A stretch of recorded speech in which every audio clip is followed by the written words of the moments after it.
नमस्कार मित्रांनो, आपल्या सर्वांचं सहर्ष स्वागत आहे GK24 या मराठी एज्युकेशनल चॅनलमध्ये. तर पहा, सार्वजनिक आरोग्य विभाग भरती गट क, गट ड, रिक्त जागेत बदल, एकही जागा नाही, ज्यांनी अर्ज केले त्यांचे नुकसान. तर पहा मित्रांनो, जेव्हा जाहिरात येत असते त्यावेळेस किती जागा रिक्त आहेत त्या संदर्भात माहिती आपल्याला उपलब्ध करून दिली जाते. त्याचप्रमाणे आरोग्य विभागाने सुद्धा कार्यालय निहाय माहिती आपल्याला उपलब्ध करून देण्यात आलेली होती. पण त्या जागेमध्ये बदल करण्याचे संपूर्ण अधिकार विभागाकडे असतात. म्हणजे त्या जागा ज्या आहेत त्या त्या जागेमध्ये वाढही करू शकतात आणि त्या जागा कमीही केल्या जाऊ शकतात विभागाद्वारे. तर पहा, त्याचाच उपयोग घेऊन या ठिकाणी आरोग्य विभागाने काही कार्यालयाच्या जागेत जो आहे तो बदल केलेला आहे. तर पहा, तुम्ही त्या कार्यालयात जर अर्ज केलेला असेल तर त्याचा प्रभाव नक्कीच तुमच्यावर पडणार आहे. तर पहा, संपूर्ण माहिती आपण जाणून घेऊ. या ठिकाणी तुम्ही पाहू शकता मित्रहो, सर्कल आहे deputy director of health service Aurangabad circle Aurangabad. तर औरंगाबाद सर्कल आहे हे. त्या ठिकाणी पहा, सुतार म्हणजेच कार्पेंटर हे पद होतं.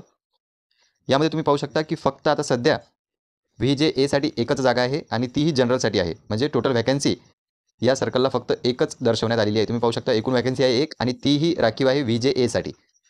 अगोदर काय होतं यामध्ये पहा, मूळ जाहिरातीमधील उपसंचालक औरंगाबाद परिमंडळाकडील सुतार या पदाकरिता अनुसूचित जाती म्हणजेच SC या प्रवर्गातील एक पदाऐवजी 0 पद असे वाचण्यात यावे. म्हणजे या ठिकाणी तुम्ही पाहू शकता मित्र, अगोदर SC कॅटेगरीसाठी एक जागा इथे होती, पण ती आता कॅन्सल करून फक्त एकच जागा ठेवण्यात आलेली आहे. म्हणजे अगोदर 2 जागा होत्या, एक SC साठी आणि एक VJA साठी. आता मात्र SC जागा रद्द करून फक्त VJA साठी एक जागा या ठिकाणी ठेवण्यात आलेली आहे.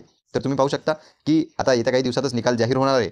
तर निकालामध्ये जर कार्यालय निहाय निकाल लागलेला असेल आणि एखाद्या उमेदवाराने SC कॅटेगरीमधून इथे एक पदासाठी अर्ज केलेला असेल तर त्याचा पेपरसुद्धा वाया जाणार आहे आणि त्याचे पैसेसुद्धा वाया जाणार आहेत. कारण की मित्र पहा, त्याचा विचार जर इतर कार्यालयासाठी झाला तर योग्यच आहे, पण फक्त याच कार्यालयापुरता जर त्याचा विचार मर्यादित राहिला किंवा इतर कार्यालयांसाठी त्याचा अर्ज ग्राह्य धरण्यात आलेला नाही तर या कार्यालयात तर त्याच्यासाठी एकही जागा उरलेली नाही. त्यामुळे पहा, हा बदल या ठिकाणी महत्त्वाचा ठरतो. नंतर पहा, कार्पेंटरच आहे पण सर्कल आहे नाशिकचं. नाशिकमध्येही पहा, deputy director of health service Nashik circle. त्यामध्ये तुम्ही पाहू शकता SC कॅटेगरीसाठी एक जागा आहे. त्यानंतर VJA साठी एक जागा आहे आणि ओपनसाठी एक जागा आहे. तिन्ही साठी एक एक जागा आहे. एकूण जागा तुम्ही पाहू शकता वरती दिलेल्याच आहेत. मूळ जाहिरातीमधील उपसंचालक नाशिक परिमंडळाकडील सुतार या पदाकरिता इतर मागास प्रवर्ग सर्वसाधारण या प्रवर्गातील एक पदाऐवजी 0 असे पद वाचावे. म्हणजे या ठिकाणी पहा, OBCची एक जागा होती अगोदर. OBC कॅटेगरीची एक जागा या ठिकाणी होती, पण ती आता रद्द करण्यात आलेली आहे. त्यामुळे OBCची आता या ठिकाणी एकही जागा उरलेली नाही कार्पेंटर या पदासाठी.